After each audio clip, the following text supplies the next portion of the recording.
जय जवाहर, स्वागत है आपमन के न्यूज 36 छत्तीसगढ़ के आवाज में। मैं हूं आपमन के संग प्रकाश। अब खबर 36 में आगू बढ़थन।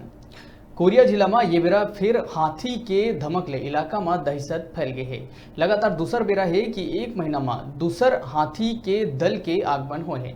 सोनहत स्थित गुरु घासीदास राष्ट्रीय उद्यान में 4-5 दिन ले 26 हाथी के एक दल पार्क और रामगढ़ वन परिक्षेत्र में विचरण करत है।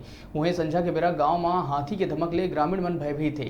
ये हाथी दल लगातार फसल ला नुकसान पहुंचाते है। कोरोना संक्रमण, बेमौसम बारिश और अब वनांचल में लगातार दूसर बेरा हाथी के आए ले किसान मन ला तिगुना मार झेले ला पड़त है।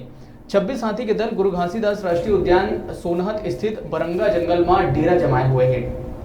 बीते रात हाथी के दल रसौकी और ओकर आसपास के गांव में किसान मन के फसल ला भारी नुकसान पहुंचा है। एकर पहली सेमरिया गांव में संझा के बेरा फसल ला रौंद दिए रही से ग्रामीण मन इकट्ठा होकर आगे और टार्च के सहारा में गांव ले जंगल गति हाथी मन ला खदेड़ी। वन अमला हाथी के निगरानी में लगातार लगे हुए हैं। बर्बाद फसल के आकलन कर किसान मन ला मुआवजा दे खातिर प्रकरण तैयार करे जावत है। साथ में वन विभाग ग्रामीण जन ले ये अपील करत है कि हाथी ले दूरी बनाए रखे ताकि कोनो भी अप्रिय घटना ना हो सके।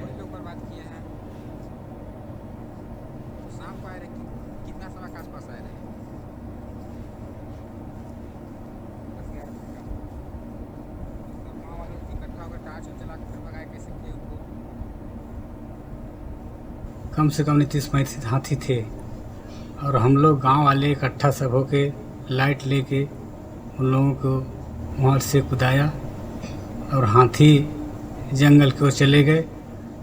मैं देखिए विकलांग आदमी हूँ, मेरा बहुत क्षति हुआ। कम से कम इसका कुछ मुआवजा मिलना चाहिए।